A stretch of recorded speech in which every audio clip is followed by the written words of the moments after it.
মিয়ানমারে শক্তিশালী ভূমিকম্পে রাস্তাঘাটে ফাটল, ক্ষতিগ্রস্ত অসংখ্য ভবন। ঢাকা বেইজিংয়ের মধ্যে 9 চুক্তি ও সমঝোতার স্মারক স্বাক্ষর। এবং হাসপাতাল থেকে বাসায় ফিরলেন তামিম।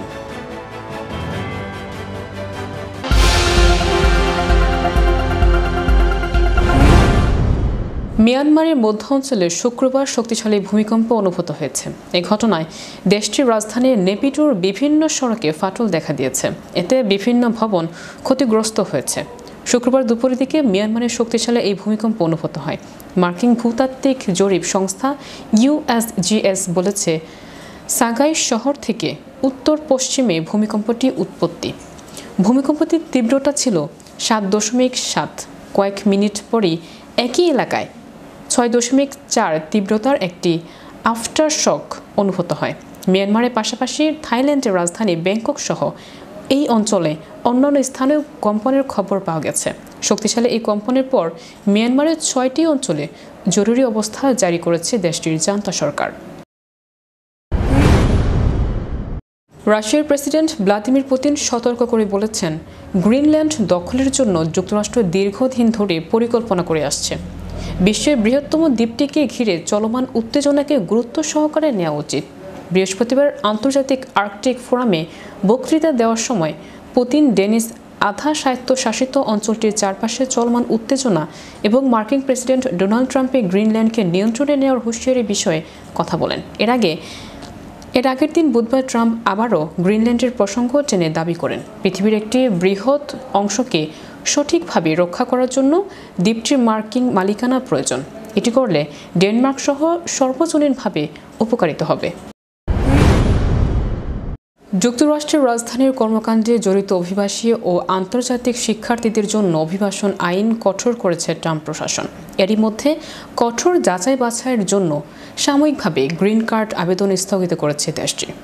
যুক্তরাষ্ট্রের হোমল্যান্ডের সিকিউরিটি বিভাগের অধীনস্থ US citizenship and immigration service জানিয়েছে, তারা অতিরিক্ত নিরাপত্তা যাচাইয়ের জন্য নির্দিষ্ট কিছু আবেদন প্রক্রিয়া সাময়িকভাবে স্থগিত করেছে। বিশেষত যারা আশ্রয় প্রার্থী বা শরণার্থী হিসেবে যুক্তরাষ্ট্রে প্রবেশ করেছেন এবং 1 বছর পর স্থানীয় বাসিন্দার জন্য আবেদন করেছেন, তাদের আবেদনগুলিকে অতিরিক্ত যাচাই বাছাই হবে। বিশেষজ্ঞরা বলেছেন, এই নতুন ভেটিং প্রক্রিয়া যুক্তরাষ্ট্রের ইতিমধ্যেই কঠোর নিরাপত্তা যাচাই প্রক্রিয়ার মধ্য দিয়ে আগত শরণার্থীদের জন্য আরেকটি দফা জটিলতা তৈরি করবে। বাংলাদেশ ও চীনের মধ্যে অর্থনৈতিক ও প্রযুক্তিগত সহযোগিতার বিষয়ে একটি চুক্তি এবং 8টি সমঝোতার স্মারক স্বাক্ষরিত হয়েছে।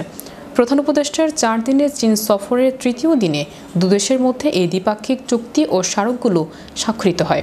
সমঝোতার স্মারকগুলোর মধ্যে রয়েছে দুদেশের কালজয়ী সাহিত্য ও শিল্পকর্মের অনুবাদ ও সৃজন, সাংস্কৃতিক ঐতিহ্য ও খবর আদান প্রদান, গণমাধ্যম, ক্রীড়া এবং স্বাস্থ্য খাতে বিনিয়োগ সহযোগিতা। এর পাশাপাশি প্রধান উপদেষ্টার দ্বিপাক্ষিক চীন সফরে দুদেশের মধ্যে 5 বিষয়ে সহযোগিতা আনুষ্ঠানিক ঘোষণা দিয়েছে। এগুলো হলো বিনিয়োগ আলোচনা শুরু করা, চীনের বিশেষায়িত অর্থনৈতিক অঞ্চল চালু, মোংলা বন্দরে আধুনিকরণ ও সম্প্রসারণ এবং রোবট ফিজিওথেরাপি পুনর্বাসন কেন্দ্র নির্মাণ এবং একটি কার্ডিয়াক সার্জারি গাড়ি অনুদান। থাইল্যান্ডে সফররত অন্তর্বর্তী সরকারের প্রধান উপদেষ্টা ডক্টর মোহাম্মদ ইউনূস এবং ভারতের প্রধানমন্ত্রী নরেন্দ্র মোদীর মধ্যে কোনো দ্বিপাক্ষিক বৈঠক অনুষ্ঠিত হবে না। শুক্রবার ভারতের পররাষ্ট্র মন্ত্রণালয়ে এক বিজ্ঞপ্তিতে এ তথ্য জানানো হয়। ভারতীয় সংবাদ মাধ্যম হিন্দুস্তান টাইমস জানায়, পররাষ্ট্র মন্ত্রণালয় নরেন্দ্র মোদীর থাইল্যান্ড সফরের সূচি প্রকাশ করেছে। সূচিতে 3 এপ্রিল থাইল্যান্ডের প্রধানমন্ত্রী প্রেতাং সিনেউত্রার সঙ্গে বৈঠকের কথা বলা হলেও ডক্টর মোহাম্মদ ইউনূসের সঙ্গে বৈঠকের বিষয়ে কোনো উল্লেখ নেই। এ বিষয়ে বাংলাদেশের পররাষ্ট্র সচিব মোহাম্মদ জসিম-উদ্দিন সম্প্রতি মন্তব্য করেছিলেন যে, তারা ভারতের সঙ্গে বৈঠকের জন্য প্রস্তুত আছে এবং তাদের আশা যদি বৈঠক হয় তবে এটি দ্বিপাক্ষিক সম্পর্কের স্থবিরতা কাটাতে সহায়তা হতে পারে। রোহিঙ্গা শরণার্থীদের জন্য $73 মিলিয়ন নতুন সহায়তা দিচ্ছে যুক্তরাষ্ট্র। এ সহায়তায় রোহিঙ্গা শরণার্থী এবং তাদের আশ্রয় কেন্দ্রে থাকা মানুষের মৌলিক চাহিদা পূরণ সহ জীবনযাত্রার মান উন্নয়ন করবে বলেও আশা করা হচ্ছে। বৃহস্পতিবার ট্রাম্প প্রশাসন জানিয়েছে যে তারা জাতিসংঘের বিশ্ব খাদ্য কর্মসূচির মাধ্যমে রোহিঙ্গা শরণার্থীদের জন্য $৭৩ মিলিয়ন নতুন আর্থিক সহায়তা দেবে। WFP এর মাধ্যমে এই খাদ্য ও পুষ্টি সহায়তা 10 লাখেরও বেশি মানুষকে দেওয়া হবে। এ সহায়তা প্যাকেজটি মূলত মিয়ানমার থেকে পালিয়ে বাংলাদেশে আশ্রয় নেওয়া রোহিঙ্গাদের জন্য এবং আন্তর্জাতিক দাতব্য সংস্থা যেমন জাতিসংঘ ও অন্যান্য সহায়ক সংস্থাগুলোর মাধ্যমে বিতরণ করা হবে। রাজধানীর এভারকেয়ার হাসপাতাল থেকে বাসায় ফিরেছেন তামিম ইকবাল। শুক্রবার দুপুরের দিকে হাসপাতাল ছেড়েছেন বাংলাদেশ দলের সাবেক এই অধিনায়ক।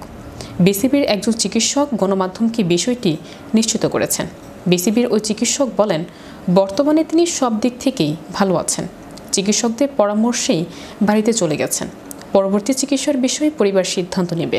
উল্লেখ্য, গত সোমবার মোহামেডানের হয়ে বিপিএলে ম্যাচ খেলতে সাভারে বিকেএসপির মাঠে হাজির হন তামিম। তবে মেসিভ হার্ট অ্যাটাক করে সাভারের কেজিপি হাসপাতালে ভর্তি করানো হয় জাতীয় দলের সাবেক এই অধিনায়ককে। পরে তামিমের হার্টে একটি রিং পরানো হয়। বাস্তবতা হার মানায় সিনেমাকেও, এই কথাই প্রমাণ করলেন এক যুবক। তার নিজের স্ত্রীকে প্রেমিকের সঙ্গে বিয়ে দিয়েছেন তিনি। এ যেন প্রায় বলিউড ছবি হাম দিল দে চুকে সনম ছবির গল্প। অন্য পুরুষের সঙ্গে সম্পর্কে জড়িয়ে পড়েছিলেন স্ত্রী। দাঁড়িয়ে থেকে সেই প্রেমিকের সঙ্গেই স্ত্রীর বিয়ে দিলেন তরুণ। সংবাদ মাধ্যমের প্রতিবেদন অনুযায়ী ঘটনাটি ঘটেছে ভারতের উত্তরপ্রদেশের সন্ত কবির নগরে। সেই ঘটনার একটি ভিডিও ইতিমধ্যেই প্রকাশ্যে এসেছে, ভাইরাল হয়েছে ভিডিওটি। জানা যায় 2017 সালে সন্ত কবির নগরের বাসিন্দা বাবলুর সঙ্গে বিয়ে হয় রাধিকা নামে এক মহিলার। 2 সন্তানও হয় তাদের। কর্মসূত্রে প্রায় বাড়ির বাইরে থাকতে হতো বাবুলকে। সেই সময় গ্রামেরই এক যুবকের সঙ্গে সম্পর্কে জড়িয়ে পড়েন রাধিকা। লুকিয়ে লুকিয়ে দেখাও করতে শুরু করেন তারা। শীঘ্রই স্ত্রীর বিবাহ বহির্ভূত সম্পর্কের কথা জেনে যান বাবুল। সেখানে হয়তো উত্তেজনাকর পরিস্থিতির সৃষ্টি হওয়াটাই স্বাভাবিক ছিল, কিন্তু হলো উল্টো। স্বামী নিজে দাঁড়িয়ে থেকে স্ত্রীর সঙ্গে তার প্রেমিকের বিয়ে দিলেন। যদিও রাধিকাকে প্রথমে সেই সম্পর্ক থেকে বার করে আনার চেষ্টা করেন, কিন্তু রাধিকা রাজি না হওয়ায় স্ত্রীর সঙ্গে ওই প্রেমিকের বিয়ে দেওয়ার সিদ্ধান্ত নেন বাবুল। তবে স্ত্রীকে জানিয়ে দেন 2 সন্তানকে তিনিই মানুষ করবেন। রাধিকাও সেই কথায় রাজি হয়ে যান। এরপর মন্দিরে রাধিকা এবং তার প্রেমিকের বিয়ের ব্যবস্থা করেন বাবুল। যাবতীয় দায়িত্ব নেন তিনিই। রাধিকার বিয়ের যে ভিডিওটি ভাইরাল হয়েছে, সেখানে দেখা গিয়েছে মন্দিরে দাঁড়িয়ে প্রেমিককে বিয়ে করছেন রাধিকা। মালাবদল হচ্ছে তাদের। নবদম্পতিকে ঘিরে ভিড় জমে গিয়েছে। পাশেই দাঁড়িয়ে বাবুল, স্ত্রীর বিয়ে দেখছেন তিনি। সেই বিয়ের ভিডিওই প্রকাশ্যে এসেছে। ভাইরাল ভিডিওটি বুধবার ঘরকে কলেজ নামে এক্স হ্যান্ডেল থেকে পোস্ট করা হয়েছে। ভিডিওটি ইতিমধ্যেই বহু মানুষ দেখেছেন। লাইকের ঝড় উঠেছে। অনেক মজার মন্তব্য করেছেন ভিডিওটি দেখে। পুরো ঘটনাটির সঙ্গে হাম দিল দে চুকে সনম ছবির গল্পের মিল পেয়েছেন নেট নাগরিকদের একাংশ। পুরো বিষয়টি নিয়ে আবার বিরক্তিও প্রকাশ করেছেন অনেকে। সাম্প্রতিককালে যেসব সামাজিক ব্যাধি ভয়াবহ রূপ ধারণ করেছে, তার মধ্যে অন্যতম শীর্ষে রয়েছে পরকীয়া। এটিকে সামাজিক ব্যাধি না বলে ব্যক্তির চারিত্রিক ও নৈতিক অবক্ষয়ের চরম রূপও বলা যায়। প্রতিদিন খবরের কাগজ খুললেই অহরহ শোনা যায় পরকীয়ার বলির ঘটনা। আগে যৌতুক, বাল্যবিবাহ, ইফটিজিং অন্যতম সামাজিক ও পারিবারিক অবক্ষয় বেশি ছিল। এখন সামাজিক সচেতনতা বৃদ্ধি, নতুন নতুন আইন প্রণয়ন ও প্রয়োগের ফলে এগুলোর তীব্রতা কিছুটা কমেছে। কিন্তু ইদানিং পরকীয়া সমাজে মাথাচাড়া দিয়েছে দারুণ হতাশাজনকভাবে। কিভাবে এই সামাজিক রোগ থেকে মুক্তি পাওয়া যায় তার উপায় খুঁজে দেখা দরকার। তবে এই ব্যাধিটি নিতান্তই ব্যক্তিকেন্দ্রিক ও গোপনীয় বিষয় হওয়ায় এটাকে রোধ করা অতটা সহজ নয়।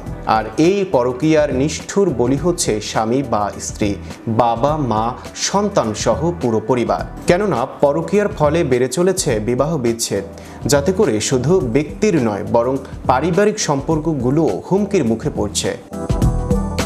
চ্যানেল 52 বিনোদন ডেস্ক।